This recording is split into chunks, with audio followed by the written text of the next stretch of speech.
You think you can put your filthy hands on my future mother-in-law? You worthless Puerto Rican trash. Serena Castellano's voice sliced through the quiet afternoon like a blade.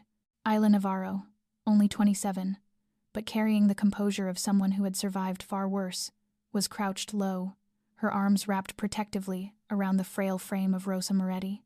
The 75-year-old woman trembled violently, her eyes wide with terror, still recovering from a stroke that had stolen half her words. Serena's designer stiletto connected with Isla's ribs in a vicious kick. "Get your hands off her, you meddling piece of garbage!" she hissed, venom dripping from every syllable. Isla gasped through the pain. "Please stop. She's hurting. Please don't hurt her anymore. She's your fiancé's mother. Think of her heart, she can't take this." But Serena only laughed, a sound like nails scraping glass. She snatched a crystal vase from the mahogany table and hurled it across the room. It shattered against the wall, missing Isla's head by inches. Isla flinched but refused to release Rosa. "Mrs. Moretti," she whispered urgently. "I've got you. Breathe. Please breathe." From the arched doorway, a voice cut through, low, controlled, dangerous. What the hell is going on here? Dante Moretti stood framed in the entrance, 6'3", immaculate in a black three-piece suit, his steel-gray eyes taking in the scene. His mother cowering, his fiancé trembling theatrically, and the Puerto Rican caregiver kneeling with her arms wrapped around Rosa. Serena whirled toward him, her face pale but her eyes glittering with calculation. "Dante, thank God you're here. I tried to stop her, but she pushed your mother. I couldn't pull her off." "That's not true." Isla's voice came out hoarse. She looked up, eyes glistening with unshed tears. "I was trying to protect her." "She was about to shut your mouth," Serena screamed, pointing a manicured finger at Isla. "You think you can waltz in here and play hero? You think anyone's going to believe you over me?" She turned to Dante, her voice quivering perfectly. "She's dangerous. Look at her. Look at my arm." She clutched her own elbow. Though not a single mark existed, Dante's jaw tightened. He stepped closer, his eyes fixed on Isla like a predator assessing prey. "Step away from my mother." Isla's heart plummeted into her stomach. "Sir, please listen to me," I said. "Step away." Dante's voice cracked like a whip, sharp enough to cut steel. Serena exhaled as if relieved. "Thank you. Finally." She terrified me. Isla gently shifted Rosa against the armrest of the chair, her hands trembling. "Mrs. Moretti needs a doctor. Please, don't I trusted you?" Dante muttered, more to himself than anyone. Rosa, silent and ashen, reached a shaking hand toward Isla. But Dante didn't see. "You're fired," he said flatly. "Pack your things and leave. Now." Isla's lips parted, a breath of protest rising, but she swallowed it down. She had seen this before when truth collided with power. Power always spoke louder. She rose slowly, straightening her uniform with quiet dignity. "I was only trying to help," she whispered. Serena stepped closer, her voice low but razor-sharp. "Get out before I have Dante's men drag you out. You've caused enough trouble." Isla glanced one last time at Rosa's stricken face, then at Dante's cold, unforgiving eyes. "Please," she said softly, "don't leave her alone with this woman again." No one answered. She turned and walked out, past Serena's triumphant smirk, past the marble foyer where shattered crystal glinted like broken promises. Outside, rain began to fall, cold, steady, relentless. Her old Honda Civic waited at the end of the long driveway. Isla gripped her bag tighter and kept walking, her back straight even as her heart cracked into 1,000 pieces. Behind her, in the shadow of the Moretti mansion, the only person who had truly protected Rosa was disappearing into the storm, carrying the weight of a crime she never committed. If you want to see Dante discover the devastating truth, hit that like button right now. Share this story with someone who loves justice and drama. And subscribe so you don't miss what happens when the Mafia boss finally learns he destroyed the only person who truly loved his mother. The rain still would not stop when Isla's old Honda Civic turned into a gas station on the outskirts of Chicago. She shut off the engine and sat in silence in the dark, with only the sound of rain tapping steadily on the roof of the car, like a sad song with no ending. Isla pulled her shirt up and looked at the bruise spreading along her side, where Serena's high heel had come down. The pain throbbed in slow waves, but it was nothing compared to the ache inside her chest. She closed her eyes, and the image of Mrs. Rosa rose up in sharp, undeniable detail. 2 weeks earlier, the older woman had slipped the silver bracelet off her own wrist and placed it into Isla's palm with a gentle smile. You have a rare heart, my girl. Do not let anyone take that from you. Isla remembered refusing, saying she was not worthy of a gift so precious. But Mrs. Rosa had tightened her grip around Isla's hand, her voice trembling yet firm with resolve. It is because you think you are not worthy that you are more worthy than anyone. Isla opened her eyes, reached into her pocket, and drew out the bracelet. It was icy in her palm, and somehow it still gave her a faint warmth. She clenched it, as if she were holding the last thread that connected her to the woman she had sworn to protect. Where was Mrs. Rosa now? Was she all right? Was Serena doing something to her? The questions spiraled through Isla's mind like a storm, but she knew she could not do anything. She had been thrown out. She had no rights left.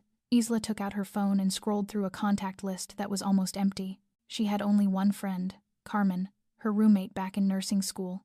She pressed call. 1 ring, 2 rings, 3 rings. Then it went to voicemail. This is Carmen. I can't answer right now. Leave a message. Isla did not leave a message. What would she even say? That she had just lost her job for trying to protect an old woman. That she was sitting in her car in the rain, not knowing where to go, not knowing what to do. She tossed the phone onto the passenger seat, rested her forehead against the steering wheel, and for the first time since leaving the Moretti mansion, she allowed herself to cry. The tears fell in quiet streams, blending with the rain outside. An hour later, Isla found a cheap motel at the edge of the city. $45 a night, cash only, no questions. The room was tiny and smelled of dampness and old carpet, but at least it had a bed and a roof. Isla lay down and stared at the ceiling, blotched with water stains, the bruise at her side flaring each time she breathed. She thought about her life. Orphaned at 8 years old, raised in the temporary houses of the foster care system, beaten, starved, treated as if she did not deserve to exist. But she had survived. She had taught herself, pulled herself up, built a life with her own hands. And then, just when she thought she had finally found a place to belong, just when she thought she had done the right thing, everything collapsed again. Doing the right thing, Isla whispered into the darkness, is never rewarded. She closed her eyes and drew in a long, deep breath. But if I could live it again, I would do the exact same thing. Because Isla Navarro was not the kind of person who would leave an old woman to be beaten, even if it meant paying the price with everything she had. She was on the verge of falling asleep when her phone buzzed.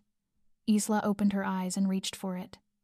A text message from an unknown number. She frowned and opened it. Thank you for protecting her. Someone is watching. Do not give up. Isla sat up fast, her heart tripping over itself. Who sent this message? How did they know what had happened? What did someone is watching mean? She stared at the screen, questions spinning through her head like a cyclone. But no answers came. Only the soaked Chicago night beyond the window, and a small, fragile spark of hope newly lit in the dark. Who had sent that mysterious message? At that same time, at the Moretti mansion, darkness had settled into every corner of the vast bedroom. Rosa Moretti lay motionless on the king-size bed, her eyes wide open, fixed on the elaborately decorated ceiling above her. This was the first night without Isla at her side, and the room had never felt so cold. She tried to move her lips, tried to force shattered sounds out of her throat, and, no, not her. Her voice was only a thin, fragile whisper, the aftermath of the stroke 3 months ago that had stolen half of her language from her. But her mind was still clear. She remembered everything. She remembered Serena slapping her, kicking her, threatening her. She remembered Isla rushing in like an angel, using her own body to shield her, and she remembered her son driving away the only person who had truly protected her. The soft sound of the door opening made Rosa flinch. Serena stepped inside, her movements smooth and graceful, like a cat stalking prey. She closed the door behind her, and in an instant, the sweet smile she had worn all day vanished without a trace. Her face turned cold, her eyes sharp as blades. "Hello, Rosa," Serena said, her voice stripped of all sweetness. "I hope you sleep well. That Puerto Rican girl is not here to bother you anymore." Rosa tried to turn her head away, unwilling to look at the person who had tormented her, but Serena would not allow it. She walked to the bedside and leaned down, her face only inches from Rosa's. "You know, none of this had to happen," Serena whispered, her tone dripping with bitterness. "All you had to do was sign those papers. Transfer the property rights to me, like we agreed. But no, you had to be stubborn. You had to refuse. And now look at what happened." Rosa's eyes widened, and she strained with everything she had to speak. "My son will..." "Will what?" Serena cut in, sneering. Believe you? An old woman who has had a stroke, who can't speak clearly, whose mind is confused. She straightened up and folded her arms across her chest. Dante loves me. Dante trusts me. He just fired that little maid without a second thought. Do you really think he would believe you over me? Rosa felt tears surge up. She reached toward the small bell on the nightstand. The bell placed there so she could call the help whenever she needed. But Serena was faster. She snatched the bell and hurled it into the corner of the room. Do not even think about calling anyone, Serena hissed, her eyes blazing with rage. Listen to me, old woman. One word to Dante. Just one word, and I will make sure he thinks you have completely lost your mind. I will put you in a nursing home, lock you away in a tiny room, and you will never see your son again. Who is going to believe a stroke patient over his fiancé? Rosa lay still, tears sliding down her wrinkled cheeks. She was powerless. She could not speak. She could not protect herself, and the only person who had protected her had been thrown out. Be good, Serena said, stroking Rosa's hair as if she were petting an animal. Soon, I will be the mistress of this house, and then you will learn how to behave. Serena turned and walked out, closing the door behind her. The sound of her heels faded down the hallway. Rosa lay there in the dark, and her tears kept falling. She prayed for someone to see the truth, prayed for Isla to be safe, prayed for her son to wake up before it was too late. And in the corner of the room, hidden behind an old painting, a tiny security camera was still quietly recording. It was the camera Rosa had secretly asked Marco to install before she had the stroke, when she began to suspect Serena's true nature. No one knew it existed, not even Serena, and it had captured everything. Rosa's secret camera had recorded it all, but would anyone ever find it? In the dim office downstairs, Dante Moretti sat alone in his leather chair, the third glass of whiskey in his hand. The light from the desk lamp cast shadows across his sharp features, picking out the gray eyes fixed on nothing at all. The room was suffocatingly quiet, broken only by the steady tick of the wall clock. He lifted the glass to his lips, letting the amber liquid slide down his throat, but not even the most expensive whiskey could drive away the image that kept looping through his mind. The eyes of that Puerto Rican girl, dark brown, rimmed with tears, and yet never begging. Eyes that met his with something that was not fear, but disappointment. And her last words before she walked out, "Please, do not leave her alone with that woman again." Dante clenched his jaw, trying to shove the memory aside. She was only a maid. She had no right to speak about Serena that way. Serena was his fiancée, the daughter of Don Castellano. This marriage would strengthen the alliance between the two families, creating the strongest power in Chicago. He could not let an unknown nurse ruin all of it. A knock at the door pulled Dante out of his thoughts. "Come in," he said, his voice rough. Marco Vitale stepped inside, the tall frame of the 40-year-old man filling the doorway. Marco was Dante's right hand, the one who had served the Moretti family for 20 years, since Dante's father was still alive. If there was one person in this world Dante trusted completely, besides his mother, it was Marco. "Boss, I have the report on this week's shipment," Marco said, setting a file on the desk. But Dante did not look at the file. He looked at Marco, and suddenly asked a question that startled them both. "That girl, Isla Navarro, what do you know about her?" Marco hesitated, a flicker of unease passing through his eyes. "She has worked here for 6 months, boss, taking care of Mrs. Rosa. I have nothing to complain about with her." "Not that," Dante cut in. "Today, what did you see before I came home?" Silence stretched. Marco looked down, then up again, his face tight with hesitation. "Boss, I'm not sure I should say." "Say it." I saw something before you got back." Marco drew a deep breath. "Miss Castellano," she was shouting. "At your mother. I did not see clearly, but she was very loud, very aggressive." Dante set the whiskey down on the desk harder than he meant to. "Serena is my fiancée. This marriage will strengthen the alliance with the Castellano family. Do you understand what that means?" "I understand, boss." "Then do not question her again." Marco lowered his head, but his eyes did not look convinced. "Yes, boss. I only wanted you to know what I saw." He left the file and walked out, leaving Dante alone with his tangled thoughts. Dante sat for a while longer, then stood. He needed to see his mother. He needed to be sure she was all right. He went up the stairs in silence, his footsteps quiet by habit, the way of a man long accustomed to the dark. Rosa's bedroom lay in the soft glow of a bedside lamp. He pushed the door open and looked in. His mother was sleeping, or at least, She looked as if she were sleeping. Her face was calm, her breathing even. Dante felt relief loosen inside him. He turned to leave, then stopped. Something made him look back. His mother's wrist. Dante stepped closer and bent down, and he saw it. A bruise, fresh, on the inside of Rosa's wrist. That place. It could not have been caused by a protective embrace. If Isla had been holding his mother to shield her, as she claimed, the bruises would have been on the shoulder, on the back, in the places pressed together in an embrace. But this was the wrist, the inside of the wrist. As if someone had grabbed hard, yanked violently. Dante stood frozen, staring at the bruise. In his mind, the afternoon replayed itself. Serena crying, pointing at Isla kneeling, holding his mother reaching toward Isla, as if she did not want her to go. Please, do not leave her alone with that woman again. For the first time, the wall of trust Dante had built around Serena showed a small crack, and he knew that once a crack appeared, it would never heal on its own. Dante began to doubt. But was it already too late? The next morning, Dante could not sleep.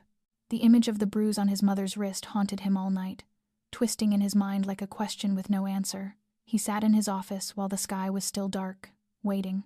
At exactly 7 o'clock, Marco knocked and stepped in, as he did every day. But today, Dante did not ask about business. He rose, walked to the window, and kept his back to Marco.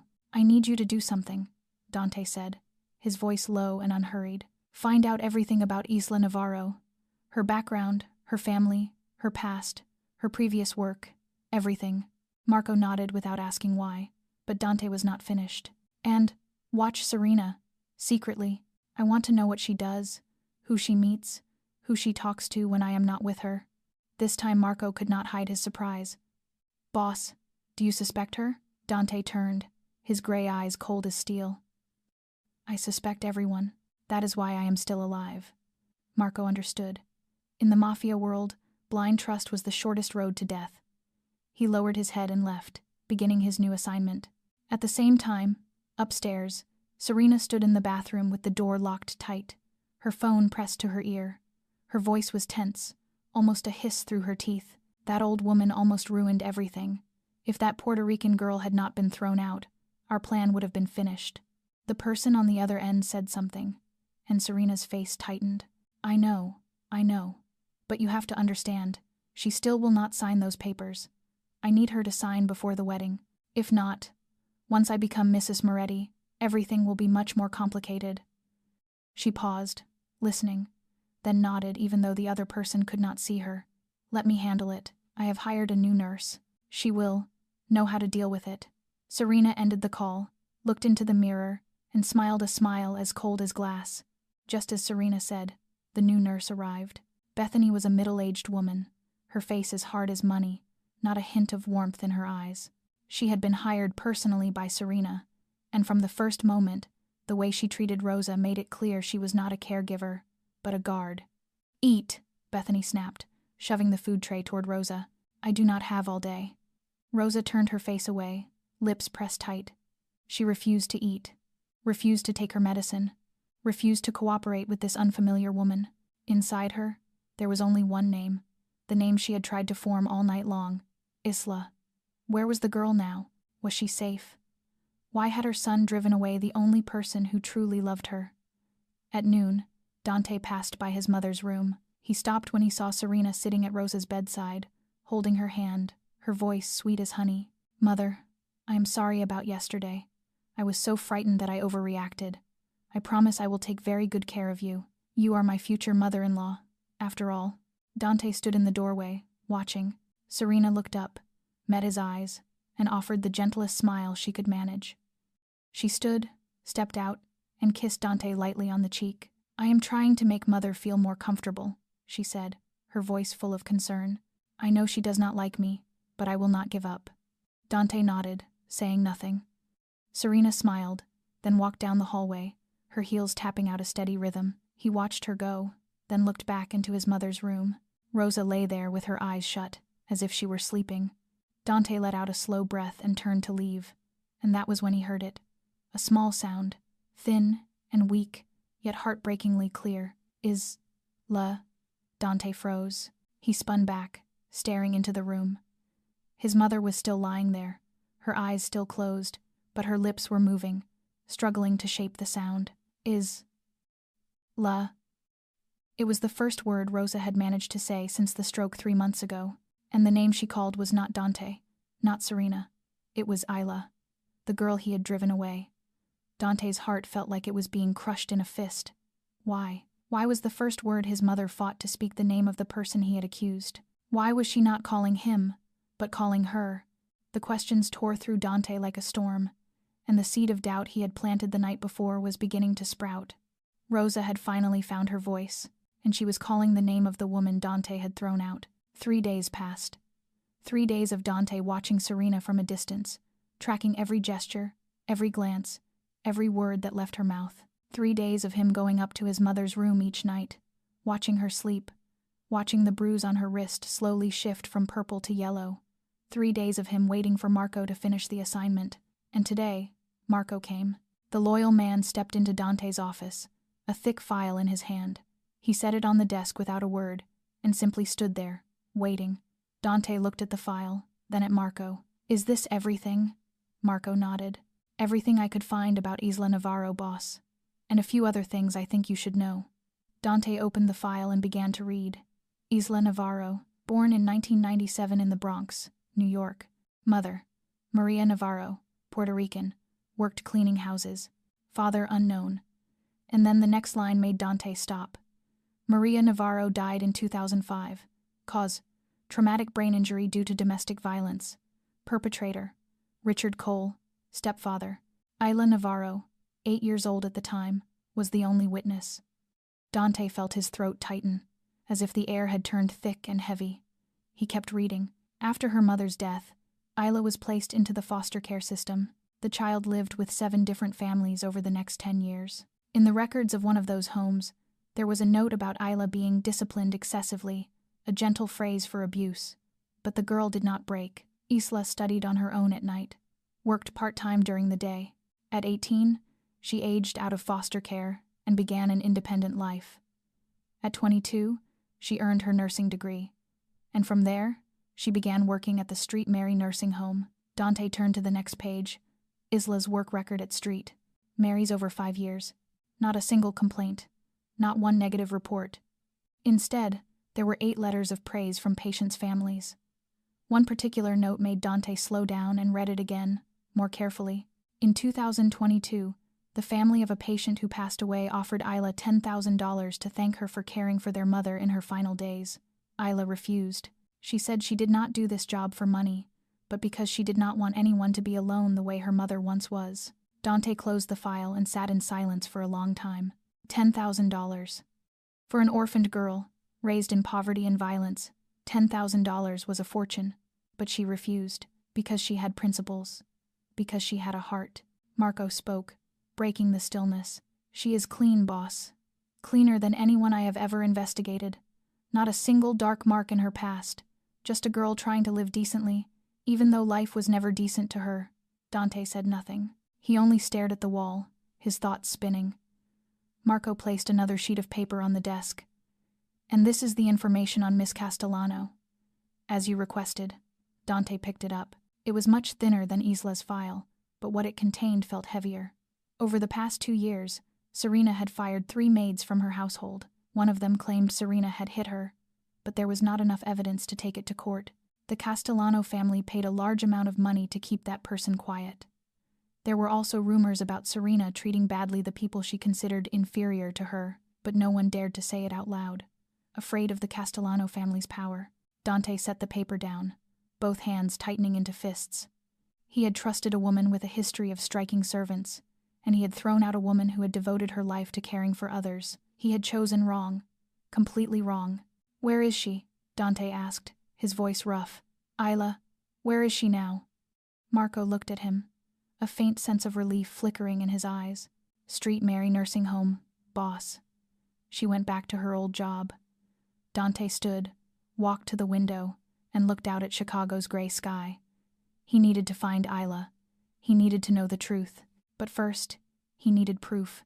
Proof that could not be denied, of what Serena had done. Dante had finally begun to see who Isla truly was. Would he go looking for her? Street Mary Nursing Home sat in the suburbs of Chicago, an aging building with peeling paint and long corridors that seemed to stretch into nowhere. There were no marble floors, no crystal chandeliers, no million-dollar paintings on the walls. There was only the sharp smell of disinfectant, the steady beep of medical machines, and human beings waiting for the last day of their lives. Isla had come back here, the place where she worked for 5 years before she was hired to the Moretti mansion. The work was as punishing as ever.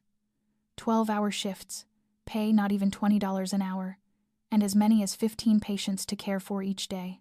But Isla did not complain.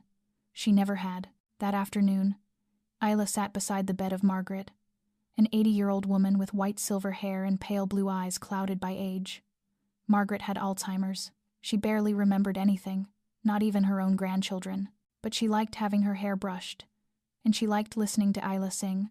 "Sing that one," Margaret said, her voice trembling. "The one your mother used to sing." Isla smiled gently, even though Margaret was not her mother, even though she did not even know who Isla was. Isla drew the comb through the woman's fragile hair and began to sing. It was a Spanish lullaby, the song her mother had sung to her every night before she died. "Duérmete mi niño, duérmete mi amor." Isla's voice was soft and clear, spreading through the small room.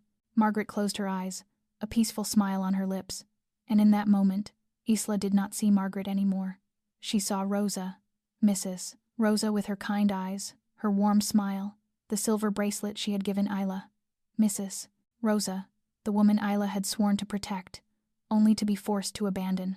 Tears rose in Isla's eyes, but she swallowed them down. She could not cry, not in front of a patient. "You sing beautifully." The voice made Isla go still. She knew that voice. She would never forget that voice. She turned her head slowly, and her heart seemed to stop. Dante Moretti stood in the doorway, alone. No bodyguards, no gun, none of the usual force that seemed to follow him like a shadow. He wore a simple black coat, his hands in his pockets, his gray eyes on her with a look she could not read. Isla's instincts snapped awake. She stood and moved to place herself between Dante and Margaret, as if he were a threat, as if she would protect this elderly woman at any cost, even though she was only a thin nurse, and he was the most powerful Mafia boss in Chicago. "What are you doing here?" Isla asked, her voice calmer than she expected. Dante stepped into the room and closed the door behind him. "My mother said your name." Isla said nothing, only watched him. "It was the first word she has been able to say since the stroke," Dante went on, his voice low and deliberate. "Why would my mother call your name?" "Because I was the only one protecting her," Isla answered, without flinching. Dante took another step closer. "Protecting her from whom?" Isla looked straight into his gray eyes, not blinking, not shaking. "You know from whom. You just do not want to believe it." A heavy silence settled over the room.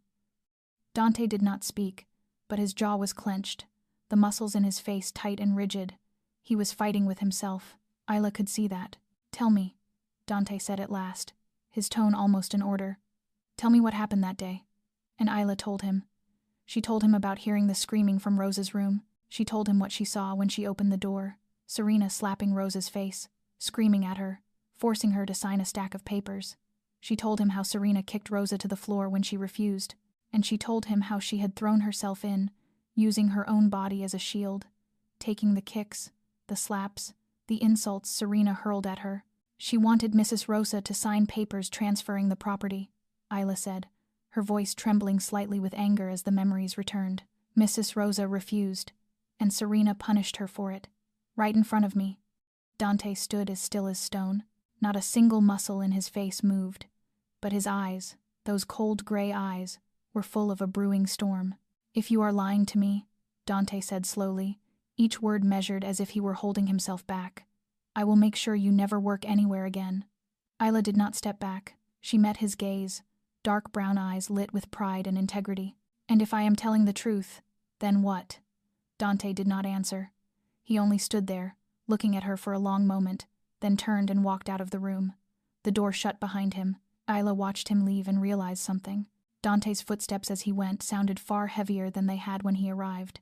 Dante had heard the truth, but believing it would mean his entire world was a lie. Dante drove back to the Moretti mansion in silence. Isla's words echoed through his mind the entire way, like a song he could not turn off. "You know from whom. You just do not want to believe it." He needed proof. He needed to see it with his own eyes, and he knew where to start. The security control room sat in the basement of the mansion, a small room crowded with monitors and recording equipment. Every corner of the house was watched 24 hours a day, every second, every minute, stored away. Or at least, it was supposed to be. Dante walked in, and the guard sitting at the console startled to his feet. "Boss, I did not know you were coming down here." "Sit," Dante ordered, his voice cold. "I need to see the footage from my mother's room." That day, the day the nurse was fired, the guard swallowed, his face tightening with sudden tension. He sat down, typed on the keyboard, opened the storage folder, and then he stopped. "Boss, there is a problem." Dante looked at the screen. The folder for that day was empty, not a single file. "Where is the footage?" Dante asked, his voice dangerous. "Deleted, boss." "Who deleted it?" The guard lowered his gaze, unable to meet Dante's eyes. "Miss Castellano, boss. She came down here that very night and told me to delete all the footage from the day. She said there was a technical issue. The image was distorted. It did not need to be saved." Dante stood still, his jaw clenched so hard it felt like his teeth might grind to dust. Serena had deleted the footage. That same night, before anyone could see it. Why? Why would she delete it if there was nothing to hide? If Isla truly had attacked Rosa the way Serena claimed, the footage would have been perfect proof. Serena should have kept it, shown it to Dante, shown it to the police if necessary. But she deleted it. She deleted the evidence. The doubt inside Dante was no longer doubt. It was becoming something far more terrifying, a certainty taking shape. He left the security room without a word, climbed the stairs, and headed for his mother's room. It was well past midnight, but when Dante pushed open Rosa's door, she was awake. Her eyes were wide in the darkness, fixed on the doorway as if she had been waiting for someone. When she saw her son, Rosa did not speak, only looked at him with an aching gaze, full of words she could not say. Dante walked to the bedside and sat down, gently taking his mother's thin hand. He could feel her trembling, not from cold, but from something deeper. "Mother," Dante said softly, "I need you to tell me the truth. What happened that day? Did Serena do anything to you?" Rosa looked at her son, tears spilling over. She tried to open her mouth, tried to force broken sounds out of her throat. "She hit." Dante felt his heart clamp tight, as if a fist had closed around it. His mother was trying to say Serena had hit her. "Mother, I am sorry," Dante whispered, his voice thick with emotion. "I did not believe you. I threw out the only person protecting you. I am sorry." Rosa shook her head weakly, and then she did something that startled Dante.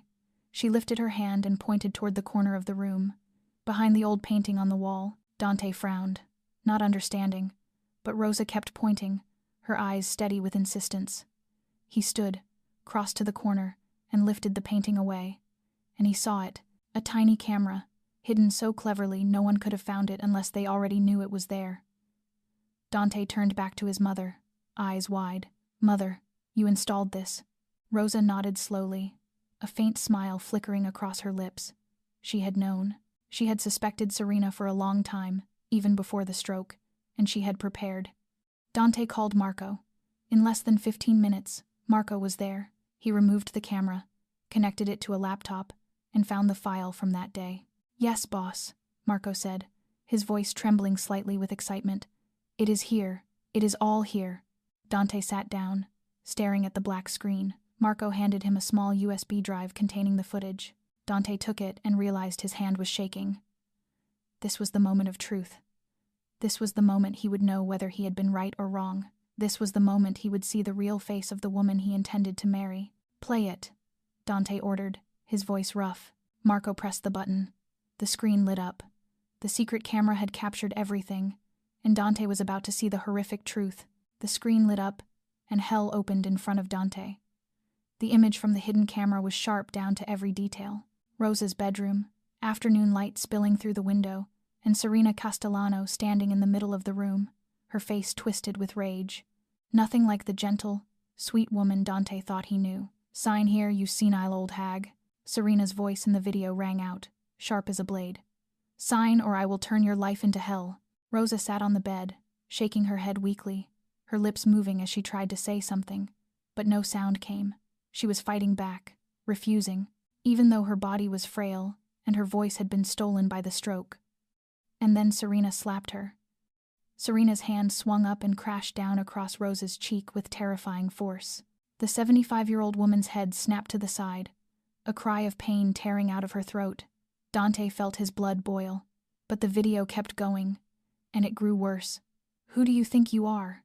Serena screamed, grabbing the collar of Rosa's nightgown and yanking her forward. "You think you can stop me?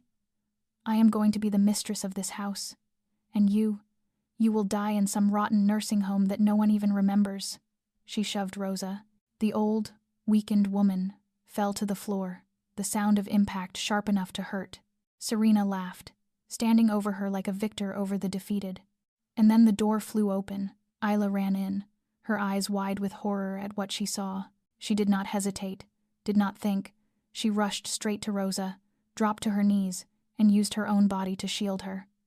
"Do not touch her," Isla shouted, her voice shaking but full of resolve. Serena spun around, her eyes blazing. "You dare interfere in my business, you cheap Puerto Rican trash?" She lunged and kicked Isla in the side. 1 kick, 2 kicks, 3 kicks. Isla folded with pain, but she did not let go of Rosa. She wrapped herself around the older woman, letting her own back take every blow. Serena snatched up the crystal vase from the table and hurled it at them. It shattered against the wall, fragments exploding outward. "Let her go," Serena screamed. "Let go, now." But Isla did not let go. She only held Rosa tighter, whispering reassurance into her ear. "I am here. I will not let anyone hurt you. Breathe. Just breathe." And then, in the video, footsteps sounded from the hallway. Dante's footsteps. Serena heard them, and in a single instant, her face changed completely. The viciousness vanished, replaced by fear, worry, tears spilling as if someone had flipped a switch. She stepped back, clutched her own elbow as if she were injured, and when Dante appeared in the doorway, she had fully transformed into a victim. "Dante, I tried to stop her, but she pushed your mother." The video ended. The screen went dark. The room sank into a heavy silence. Dante sat unmoving, his face white as a corpse. He said nothing, did not breathe, did not move. Marco stood beside him, not daring to speak. Rosa lay on the bed, tears slipping quietly down her wrinkled cheeks. She had waited for this moment, the moment her son would see the truth. 1 minute passed. 2. Then Dante stood, slowly, like a beast waking up, and then he exploded. He flung the laptop off the table, and it slammed into the wall with a brutal, ear-splitting crash. He swept his arm across the shelves, knocking everything down. Books, decorations, all of it clattering onto the floor. He punched the wall, once, twice, 3 times, until blood began to seep from his knuckles. "I threw her out," Dante roared, his voice raw with a pain that sounded like someone was ripping his insides apart. "I threw out the only person protecting my mother. I believed the one who was hurting her." He dropped to his knees, both hands clutching his head. Dante Moretti, the most powerful Mafia boss in Chicago, the man the entire underworld feared, was on his knees in the wreckage, his shoulders shaking in uneven waves. Marco stepped forward and laid a hand on his shoulder without a word. There were moments when silence was the only thing that could be done. Rosa watched her son, her heart aching.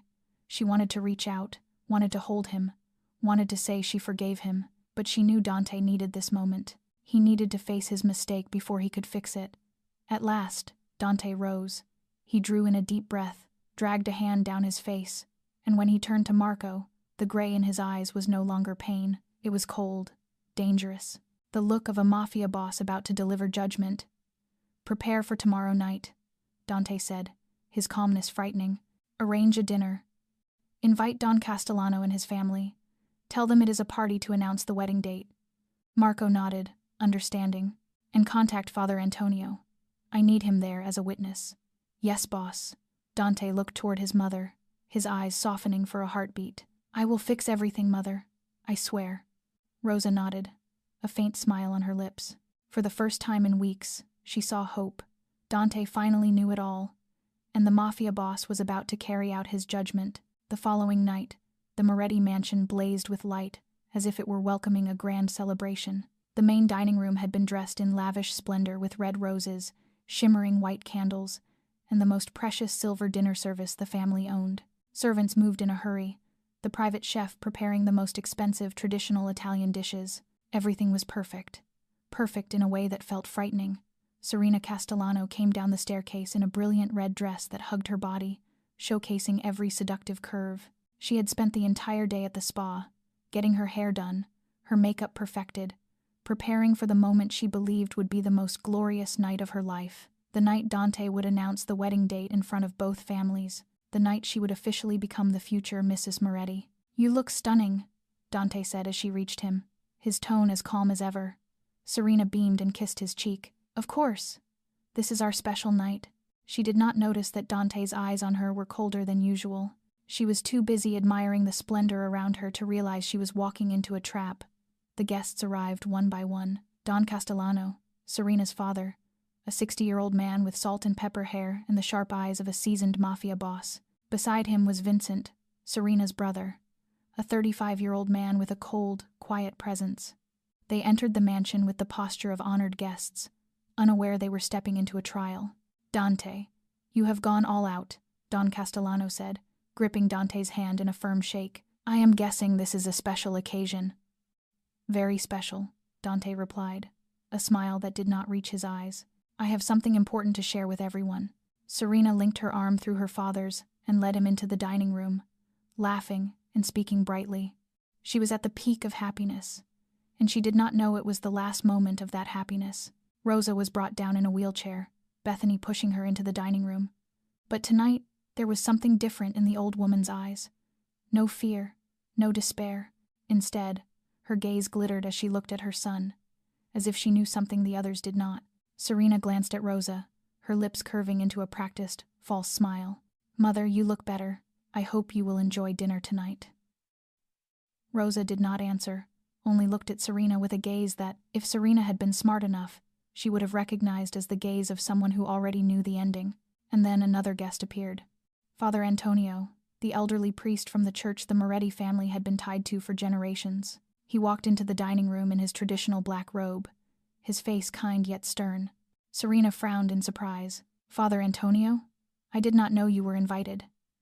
"I invited Father as a witness," Dante said gently, "for an important event." Serena nodded, without suspicion. She thought Dante wanted Father Antonio to witness the wedding date announcement. Perhaps to discuss a church ceremony. She could not imagine the horrific truth waiting for her.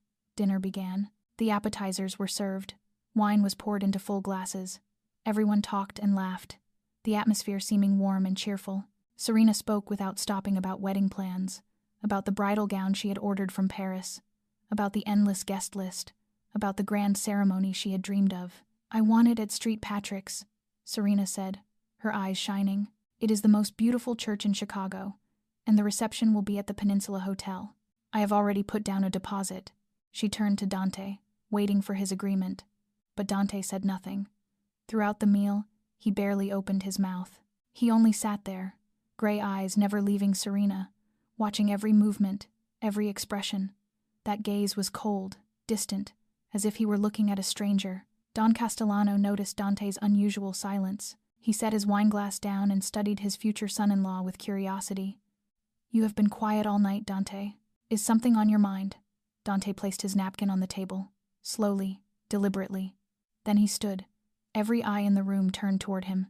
"Actually, yes," Dante said, his calm almost unnatural. "I have something I want everyone to see." He signaled Marco, who stood in the corner of the room. Marco nodded, walked to the wall, and pressed a control button. A large screen slowly lowered from the ceiling, covering the far wall. It was a projection screen Dante had installed earlier that day. Serena looked at it, curious. "What surprise are you preparing for me, Dante?" she asked, her voice bright with excitement. "Is it a video of our trip to Europe, or is it—" Dante did not answer. He only looked at her, and in that moment, Serena caught his eyes. Something in that look made the smile on her lips falter. Something cold and dangerous, like the gaze of a predator about to strike. Marco pressed play.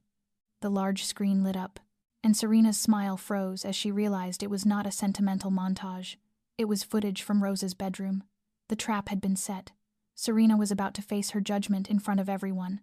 The video began to play, and the luxurious dining room suddenly became a courtroom. On the large screen, Serena Castellano appeared, her face twisted with fury, completely different from the elegant, glittering woman seated at the table. "Sign here, you senile old hag. Sign, or I will turn your life into hell." Serena's voice in the video rang out, icy and ruthless. Everyone in the room turned to the screen, then to Serena, then back to the screen again, as if their eyes were betraying them. Don Castellano set his wineglass down, his gaze locked on the image of his daughter slapping the face of a 75-year-old woman. Vincent, Serena's brother, sat like stone, his face unreadable, but his hand tightened into a fist beneath the table. Father Antonio quietly made the sign of the cross, his aged eyes filled with pain as he witnessed the cruelty on the screen. The video continued. Rosa was shoved to the floor. Isla rushed in to protect her. Serena kicked Isla, struck her, hurled objects at them. And then came the most terrifying moment, the sound of Dante's footsteps from the hallway, and Serena in the video changed instantly. In a heartbeat, she turned from a devil into a helpless victim, tears pouring out, her voice trembling, blaming Isla with a perfection that was chilling. The dining room fell into absolute silence, not a sound, not a breath, only the video running, and the truth laying itself bare. Serena sat there, her face white as a corpse, her eyes wide with horror as she watched herself on the screen. Then she sprang up, shoving her chair backward with a harsh, grating screech. "That is fake," Serena screamed, her voice shrill. "Someone edited the video. This is a conspiracy to frame me. Dante, you have to believe me. I would never do things like that." She turned to Dante, eyes swimming with tears, reaching out as if to grab him. But Dante did not move. He only stood there, gray eyes cold as ice, looking at her with undisguised contempt. "Fake?" Dante asked, his calm frightening. "Then why did you delete the footage from the mansion's security system that very night? If you were innocent, you would have kept it as evidence against Isla." Serena stammered, unable to find words. She turned to her father, her gaze pleading. "Father, you have to believe me. This is the Moretti family's plot to break our alliance. I did not." "Be quiet." Don Castellano cut her off, his voice cold and heavy with disdain. He looked at his daughter with an expression Serena had never seen before. Not love, not indulgence, only disgust. "You have disgraced the Castellano family," Don Castellano said slowly. "You beat a 75-year-old woman. You framed an innocent person, and you dared to think you could hide all of it."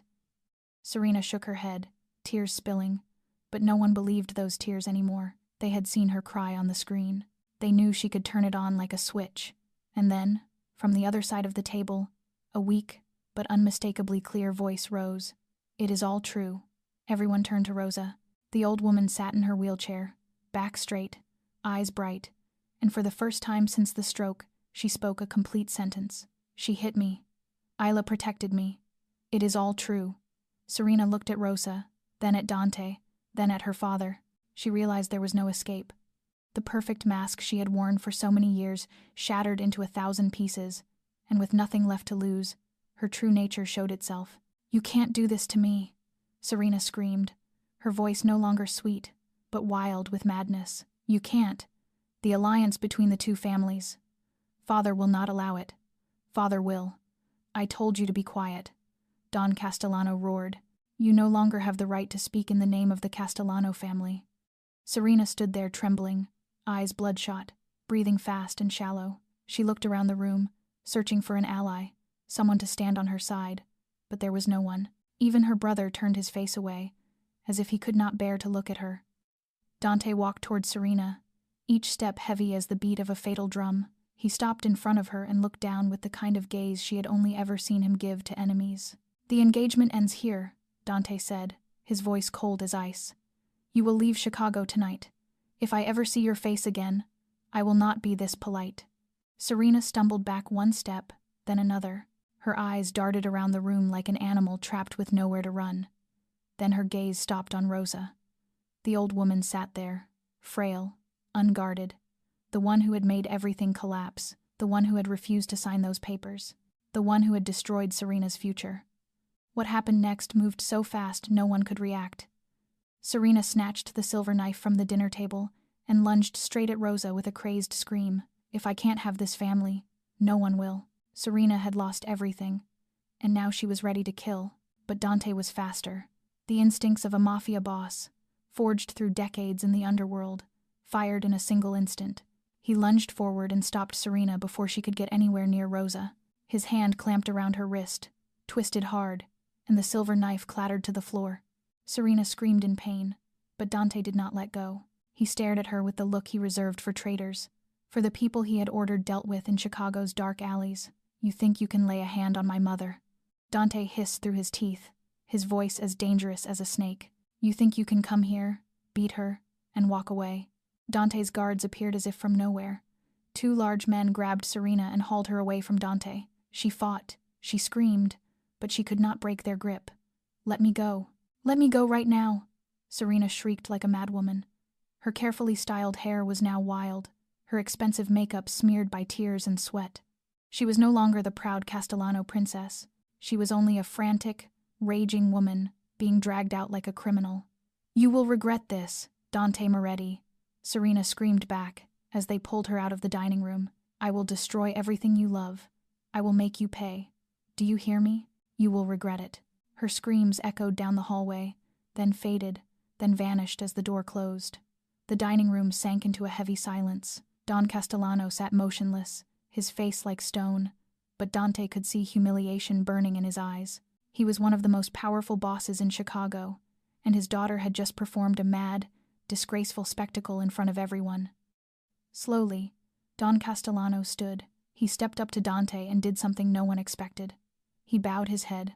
"I am sorry about my daughter," Don Castellano said, his voice low and heavy. "She will be dealt with. I will make sure she never bothers your family again. As for our alliance..." Dante lifted a hand, cutting him off. "Alliance?" he asked, his voice cold. "After what your family has done to my family, you still want to talk about an alliance?" Don Castellano raised his head, his gaze sharpening. This was an insult. Rejecting an alliance with the Castellano family was a declaration of war in the Mafia world, but Dante did not care. "Your daughter beat my mother," Dante continued, each word dropping like cold stone. "She tormented a 75-year-old woman recovering from a stroke. She framed an innocent person, and she just tried to kill my mother right in front of me. You think I will be allies with a family like that?" Silence. Don Castellano stared at Dante, and in that moment, the power between them shifted. Dante was no longer the future son-in-law who needed the Castellano family's support. He was Dante Moretti, the boss of the Moretti family, the man who had publicly rejected and humiliated the Castellano family in front of witnesses. "I understand," Don Castellano said at last, his voice hard as iron. "We have nothing more to say to each other." He turned to Vincent and signaled his son. Father and son walked out of the dining room, their backs straight but their steps heavy. They had arrived as honored guests. They left as defeated men. Father Antonio rose, walked over to Dante, and placed a hand on his shoulder. "You did the right thing," he said gently. "The truth must be brought into the light, no matter how much it hurts." Dante nodded, but said nothing. The old priest greeted Rosa and quietly left, leaving mother and son in the shattered dining room. Dante walked to his mother and dropped to his knees beside her wheelchair. He took her thin hand, and for the first time in many years, he felt his eyes burn. "I am sorry, Mother," he whispered. "I did not protect you. I trusted the wrong person." Rosa looked at her son, her aged eyes full of love and forgiveness. She lifted her hand and stroked his cheek, the way she had when he was a boy. Then she spoke. Slowly, but more clearly than ever. "Find her. Bring her home." Dante knew exactly who she meant. Isla, the girl he had thrown out. The girl who had protected his mother when he could not. The girl he owed an apology that would never be enough. "I will find her, Mother," Dante said. "I promise." Serena was gone. But could Dante repair what he had destroyed? 3 days passed since that fateful night. 3 days of Dante putting everything in order within the family, making sure Serena was sent far away under strict supervision, and preparing for the meeting he knew would be the hardest meeting of his life. On the morning of the 4th day, Dante drove to street. Mary nursing home alone. No bodyguards, no escort cars, no sign of power at all. Just him, in a simple white shirt and black slacks, walking into the old building like an ordinary man. The receptionist looked at him with curiosity but did not ask questions, only pointed toward the garden out back when he said he was looking for Isla Navarro. Dante stepped into the garden, where rose bushes were blooming beneath the afternoon sun, and he saw her. Isla sat on a wooden bench, with Margaret in a wheelchair beside her. She was reading aloud to the old woman, her voice gentle and warm, pausing now and then to explain a passage or laugh at a humorous detail. Her black hair fell loose over her shoulders, the sunlight catching it, highlighting her honey-brown skin and bright eyes. She looked peaceful. She looked beautiful. She looked like an angel in a garden full of flowers. Dante stood there, watching from a distance, and his heart tightened with pain. He had thrown this woman out. He had not believed her. He had chosen a venomous snake instead of an angel. Isla lifted her head, and her eyes met Dante's. In that instant, time seemed to stop. She blinked, as if she could not believe what she was seeing. Then she stood, instinct making her step back. One step, then two. Her gaze was guarded, defensive, like a deer facing a hunter. "Miss Isla," Dante said, his voice rough. "I need to speak with you." Isla did not answer. She only stood there, one hand resting on the back of Margaret's wheelchair as if she were ready to protect the old woman at any moment. Dante walked closer, and then he did something no one could have imagined. Dante Moretti, the most powerful mafia boss in Chicago, the man the entire underworld feared, slowly sank to his knees in front of Isla Navarro in the middle of the flowered garden. His knees touched the ground, his arms hung at his sides, and he lifted his head to look at her, eyes filled with pain and regret. "I was wrong," Dante said, each word heavy as stone. "I did not listen to you. I believed the person who harmed my mother instead of the person who protected her. I do not deserve forgiveness, but I still have to ask." Isla stood frozen, eyes wide. She had prepared herself for many things when she saw Dante. Anger, threats, even violence, but she had not prepared for this. Not for the sight of a mafia boss kneeling before her like a sinner before judgment. "Do you know what hurt me the most?" Isla finally spoke, her voice trembling faintly. "Not being fired. It was every night I thought about Mrs. Rosa, terrified, not knowing whether she was safe. I lay awake all night, imagining every horrible thing that could happen to her, and I could do nothing, because you threw me out." Dante closed his eyes, swallowed the tight knot in his throat. "I know, and I can't describe how much I regret it. You have every right to hate me," he went on, opening his eyes, meeting hers. "You have every right to never forgive me. I will accept whatever you decide." Isla looked at the man kneeling in front of her. In his gray eyes, she no longer saw the cold arrogance from the first day they met. She saw pain, remorse, and something that looked like desperation. "I do not hate you," Isla said after a long silence. "I am disappointed. Power blinded you. You looked but you did not see. You heard but you did not understand. You let money and status decide who was trustworthy and who was not." Dante did not argue. Every word cut into him like a blade, but he knew she was right. He had let power cloud his vision. He had let political alliances matter more than the truth. "My mother wants to see you," Dante said. "She asks about you every day. The first word she spoke after the stroke was your name." Isla felt her eyes burn. "Mrs. Rosa, the woman she had loved like her own mother. Is she well?" she asked, her voice thick. "She is recovering, but she needs you." Dante drew a deep breath. "I came here to invite you back. Not as an employee, as an honored guest of the Moretti family.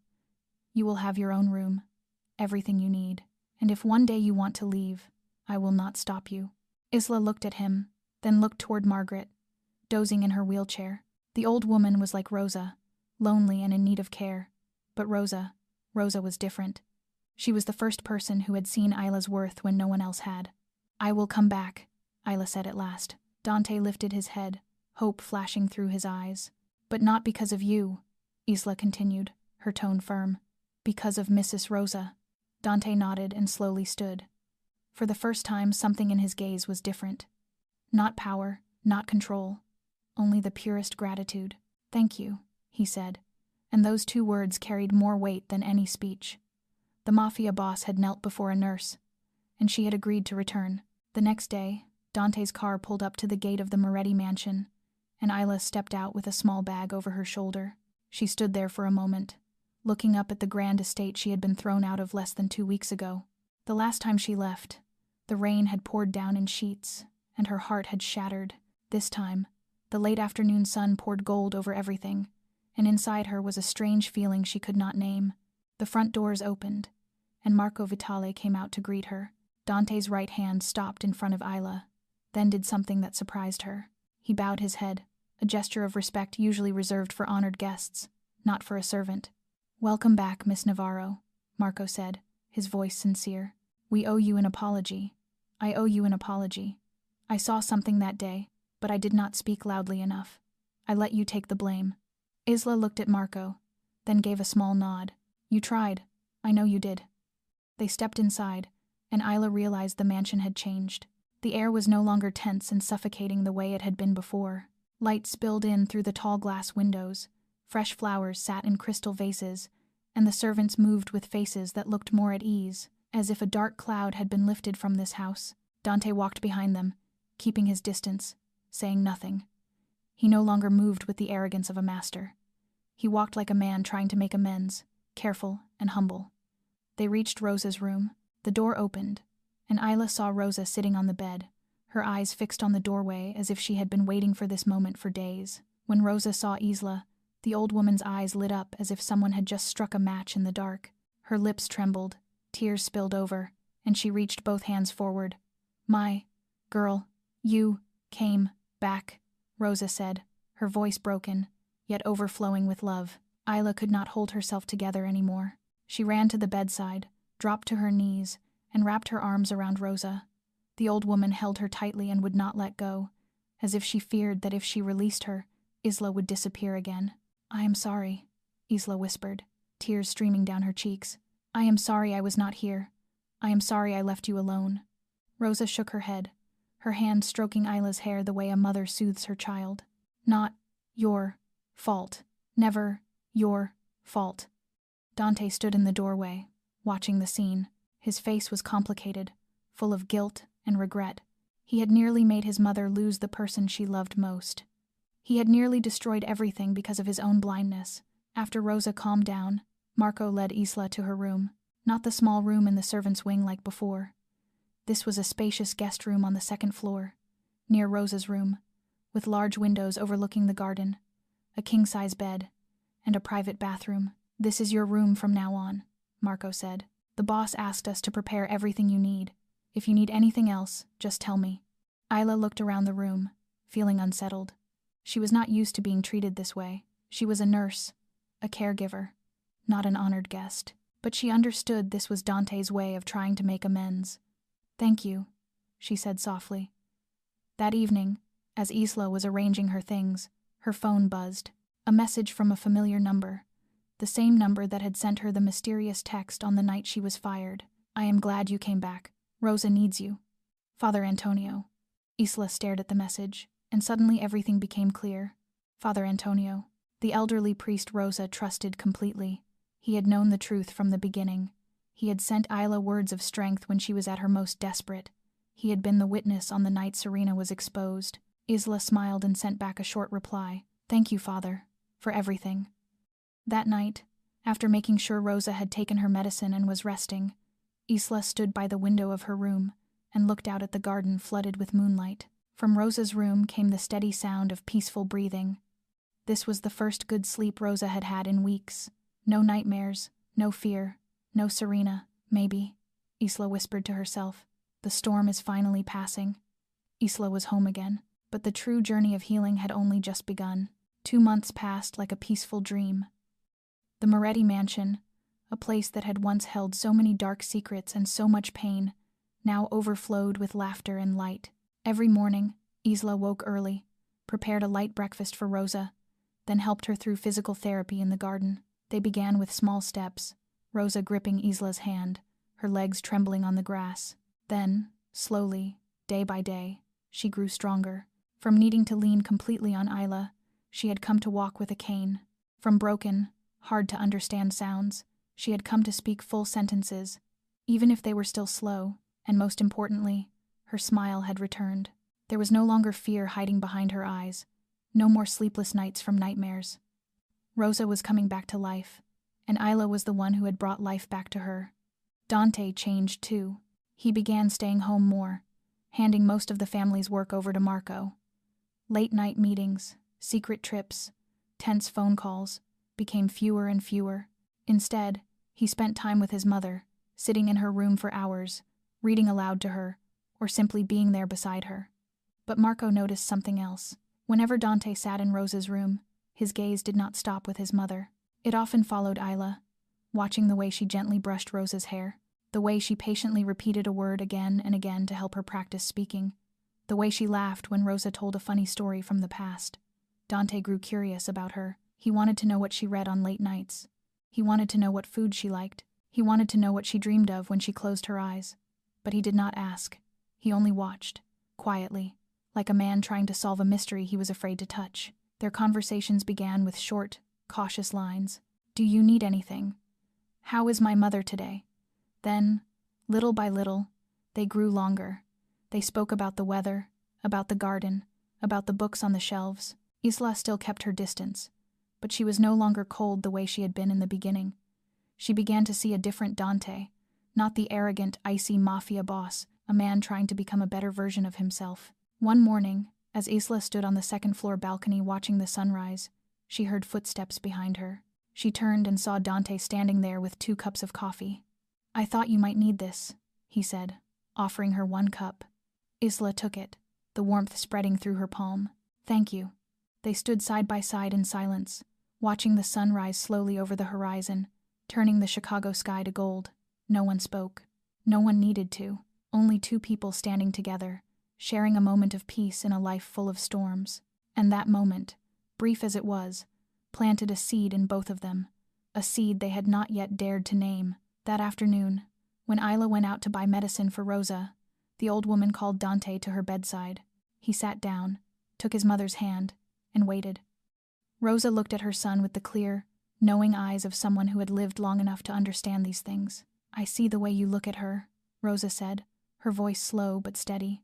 "Do not be afraid, my son.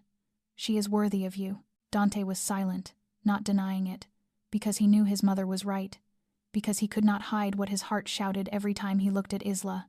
"But I hurt her," Dante whispered. "I do not know if she will ever." Rosa squeezed her son's hand. "Time will answer. But you must be brave. True love asks for courage, my son." Dante nodded, and inside him, the small flame he had tried to extinguish suddenly surged brighter than ever. Feelings were growing, but would Dante have the courage to speak them aloud? That night, Dante could not sleep.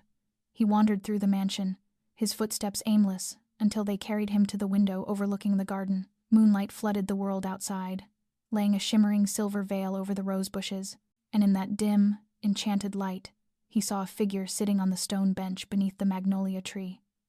Isla. He meant to turn away, to give her space, but then he noticed her shoulders trembling. She was crying. Dante did not think. He stepped out of the mansion, crossed the garden, and went to her. When he drew near, Isla lifted her head and hurriedly wiped her tears with the back of her hand. "Mr. Moretti, I am sorry. I did not know." "Do not apologize," Dante said gently, sitting beside her on the stone bench. "You have the right to cry." Isla turned her face away, trying to hide her reddened eyes, but the tears kept coming, no matter how hard she fought to hold them back. "What day is it today?" Dante asked, his voice low and soft. Isla was silent for a long time. Then she whispered, her voice breaking, "The anniversary of my mother's death, 20 years ago." Dante said nothing, only waited, and Isla, perhaps because the darkness hid her face, perhaps because his silence made her feel safe, began to tell him. "My stepfather beat my mother to death when I was 8, she said, her tone flat, as if she were speaking about someone else. "I was there. I saw everything. I screamed. I begged him to stop, but he did not. And when the police came, when I told them what I saw, no one believed me." She paused, drawing a trembling breath. "They said I made it up. They said children are not reliable. My stepfather was released because there was not enough evidence. Not until 2 years later, when he beat another woman nearly to death, did they arrest him. Like Rosa," Dante said, his voice catching. "No one believed her." Isla nodded, tears running down her cheeks. "That is why I could not abandon her. When I saw Serena hitting her, I saw my mother. I saw myself, an 8-year-old child who could not save her mother." She went on to speak of her years in the foster care system, 7 different families in 10 years, some kind, but others who treated her like a servant, who beat her for the smallest mistakes. She spoke of nights so hungry she felt faint because she had been punished and denied food, of the scars on her back she still hid beneath her clothes, of how she studied each night beneath streetlights, because the family would not let her turn on the light in her room. Dante listened in silence, each word cutting into him like a knife. She had lived through hell, and she had still grown into someone decent, compassionate, willing to protect others even at the cost of herself. When Isla fell quiet, Dante did something he had never done with anyone. He opened himself. "My father was killed when I was 20, Dante said, his voice low and far away. He was betrayed by the person he trusted most. A partner, a best friend, a man he treated like a brother. That man stabbed him from behind, literally." He looked up into the night sky, stars glittering like a million eyes watching from above. "I had to carry the family before I was grown. I had to become cold, ruthless, unable to trust anyone, because in my world, trusting the wrong person means death." He turned to Isla. "I built walls around myself because I was afraid. Afraid of trusting the wrong person. Afraid of being betrayed like my father. And then..." He stopped, bitterness threading his voice. "And then I believed Serena, instead of believing you. I let fear make me blind." Silence settled over them. Two people sitting together in the dark, each carrying their own scars. "We both have scars," Isla finally said, her voice as light as wind. "The difference is how we choose to carry them." Dante looked at her, his gray eyes deep. "You carry yours with dignity. I carry mine with walls. Walls can be torn down," Isla said, "if you want them to be." Dante did not answer with words. Instead, he reached out and touched Isla's hand where it rested on her lap. She did not pull away. He took her hand, gently, as if he were holding the most precious thing in the world, and they sat there, their fingers woven together, looking up at the star-filled sky. No one said another word, no one needed to, because in that moment, two broken souls found comfort in each other, two broken people were finding peace together. But danger was still lurking in the dark. 1 week after that night beneath the magnolia tree, everything changed. That morning, Isla woke and realized something was different. The number of guards in the mansion had doubled. Men with faces hard as money stood in every corner, their eyes constantly sweeping the space as if hunting an invisible enemy. The main gate was locked 24 hours a day, and no one was allowed in or out without Marco's permission. Isla could feel the tension wrapped around the house.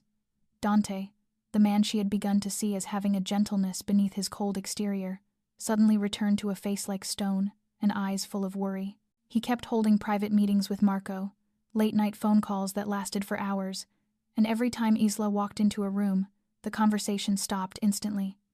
She was not easily fooled. She knew something was happening, and she decided to find the truth. That night, when Dante was standing alone in his office, Isla walked in without knocking.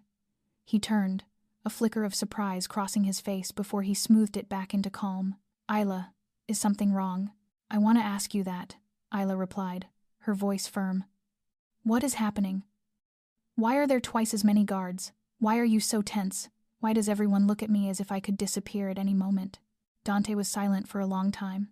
Then he sighed, went to his desk, picked up an iPad, and handed it to her. "Watch." Isla took it, and her blood seemed to freeze when she saw the video playing. Serena, her blonde hair wild, her eyes crazed, her face gaunt as if she had not slept in days. She was filming herself in a dark room, her shrill voice blasting through the speaker. "Dante Moretti, you think you can lock me away forever? You think you can ruin my life and then live happily with that Puerto Rican whore? I will come back. I will take back everything that belongs to me, and I will make you pay. You and that bitch. Wait for me." The video ended. Isla set the iPad down, her hands trembling. "When did she escape?" 3 days ago, Dante answered, his voice heavy. "Where her father sent her was not a prison, only a high-end rehab facility in the suburbs. She bribed the staff and ran. We are searching, but we have nothing yet. So she is out there, free, and she wants revenge." Dante stepped closer, gray eyes fixed on Isla with worry. "She is coming for you, Isla. Not me, not my mother. You. In her mind, you are the one who stole everything." "So she is coming to find us?" Isla asked, her voice calmer than she expected. "She is coming to find you," Dante said, both hands closing around Isla's shoulders. "And I will not let that happen. I will find her before she can do anything, but until then, I need you to be careful. Do not leave the mansion alone." Do not go anywhere without guards." Isla looked at him, then shook her head slightly. "I am not running, Mr. Moretti. Not this time. Not when Mrs. Rosa needs me." "Isla, I have been running my whole life," she cut in, her voice firm, her eyes shining with determination. "Running from my past, running from pain, running from the people who hurt me, but this time I have something worth staying for. Mrs. Rosa, and I will not abandon her." Dante looked at her, and something in his eyes changed. Admiration, respect, and something deeper he still had not dared to name. "All right," he said at last, "but you promise me. No recklessness. Do not face her alone." "Let me handle it," Isla nodded. "I promise." That night, as Isla was getting ready for bed, her phone buzzed. A message from an unknown number. She opened it, and her blood turned cold. "You think you won? The game is not over, Puerto Rican whore. I am coming to take back everything you stole from me. Wait for me." Isla stared at the message, her hand tightening around the phone. Outside the window, the darkness of Chicago stretched on without end. And somewhere in that darkness, Serena was waiting. Serena was back, and she was hungry for blood. 2 weeks past intention. Even with guards posted everywhere and Serena's shadow still lurking somewhere out there, life inside the Moretti mansion went on. Isla did not let fear rule her. She still cared for Rosa every day, still laughed with her, still helped her practice walking and speaking. And Rosa, as if strengthened by Isla's love, recovered with astonishing speed. She could walk without a cane, speak almost normally, and her eyes always sparkled with joy whenever she saw Isla and Dante together. Today was her birthday, 76 years old, and Dante decided to host a small party in the garden. Not a grand affair with hundreds of guests like years before. Just a warm evening with the people closest to her: Rosa, Isla, Marco, Father Antonio, and a few servants who had been with the family for many years. The garden was decorated with hundreds of tiny lights, glittering like stars among the leaves.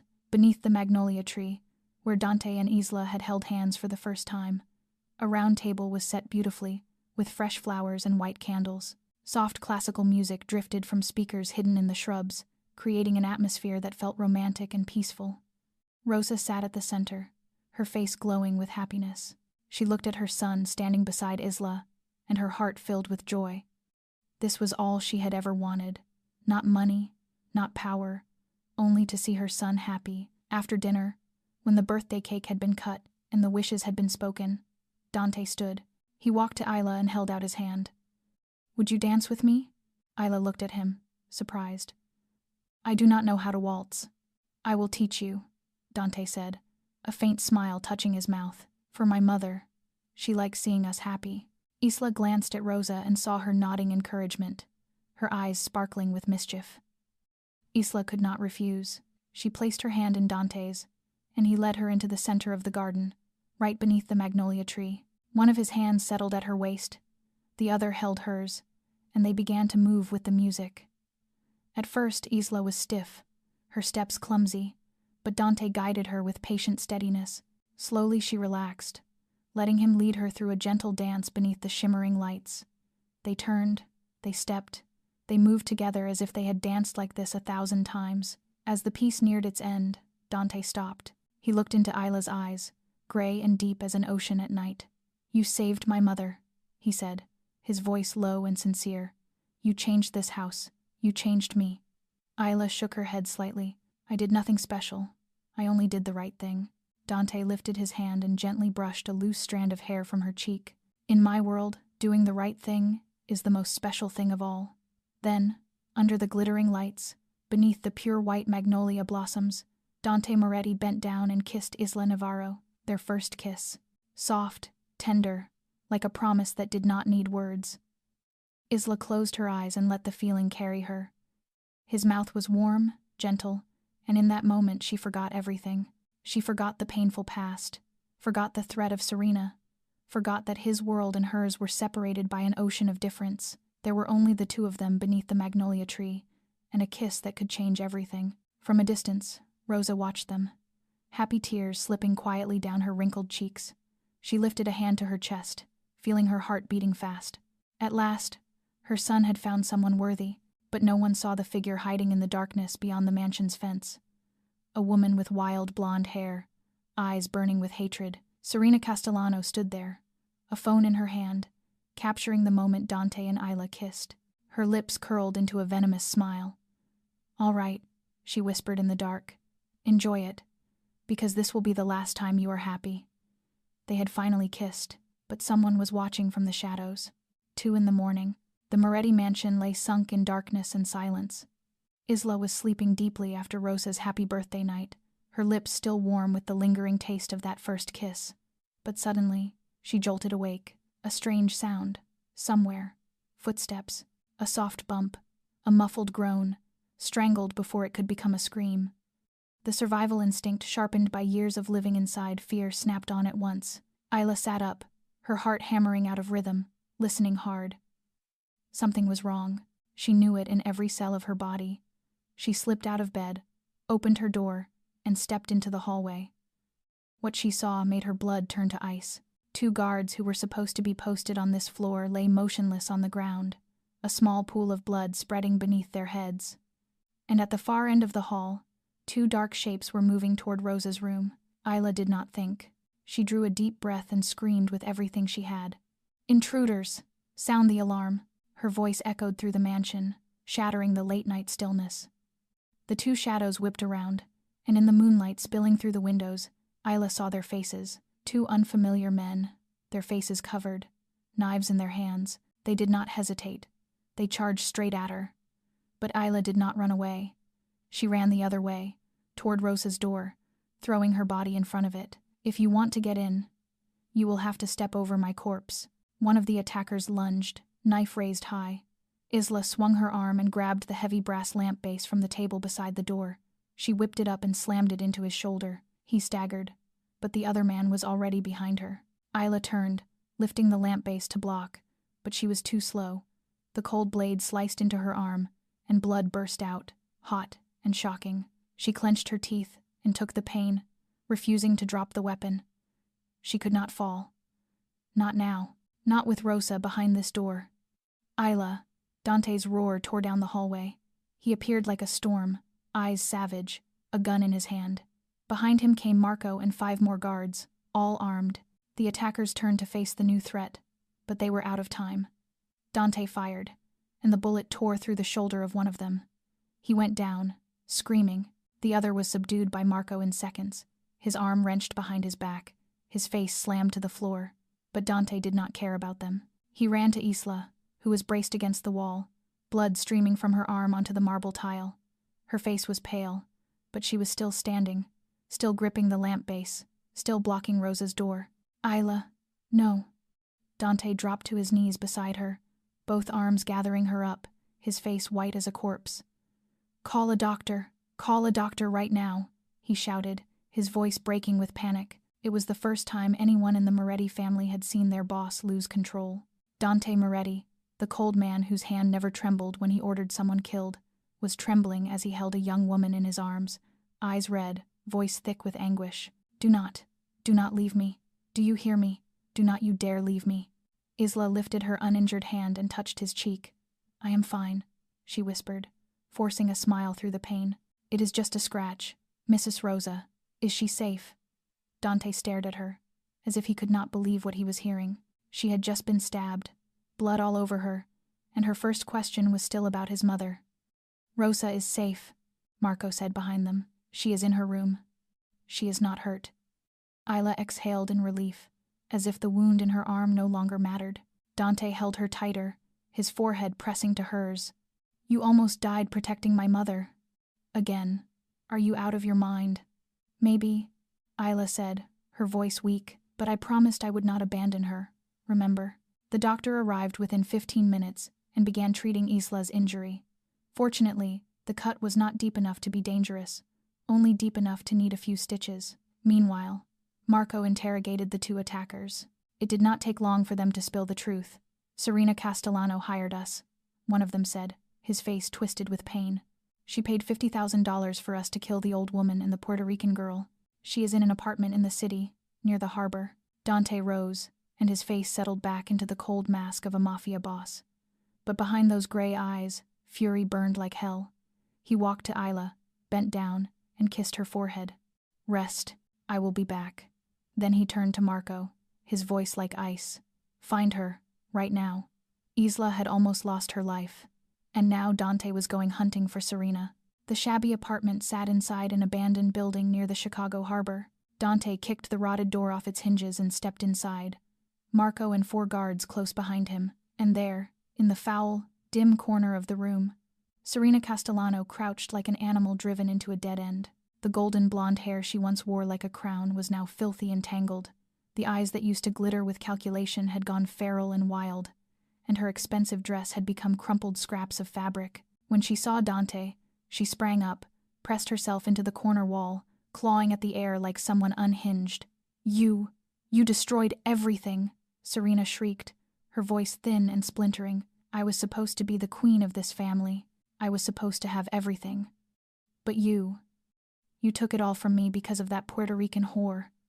Dante stood there, staring at the woman he had once intended to marry. The rage inside him was still there, hot and violent. She had beaten his mother. She had hired men to kill Isla. She deserved to die.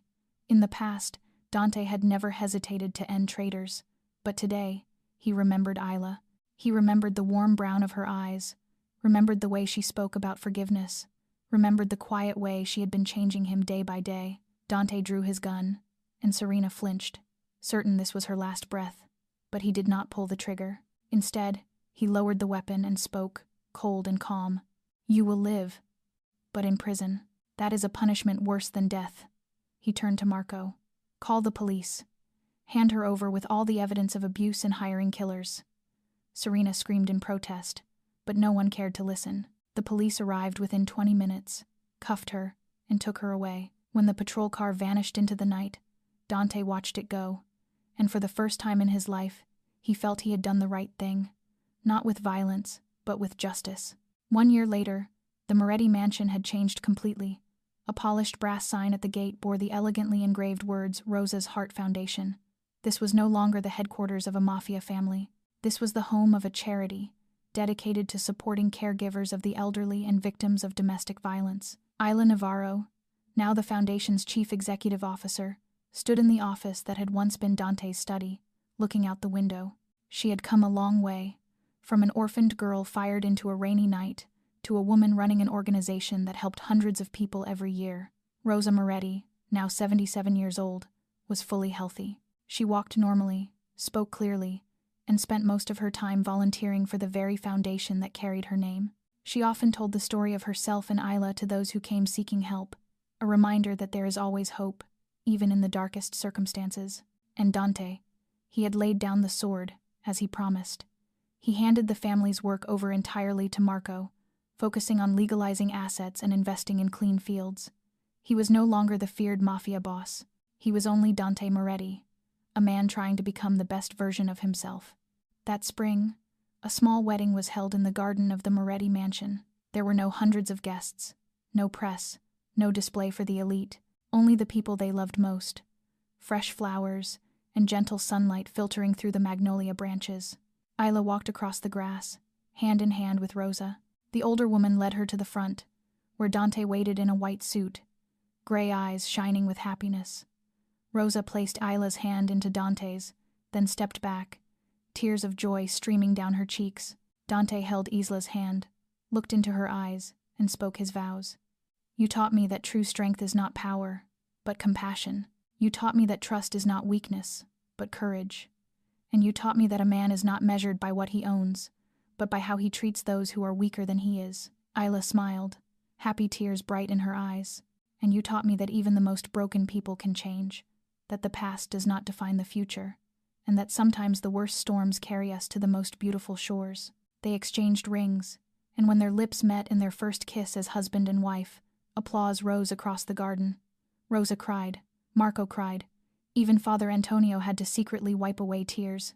That evening, after the guests had gone, Dante and Isla stood by the living room window, looking out at a garden flooded with sunset light. Their fingers were woven together, her shoulder resting against his, and together they looked at the home they had rebuilt from ashes. "You two, come in for dinner," Rosa's voice called from behind them, warm and bright.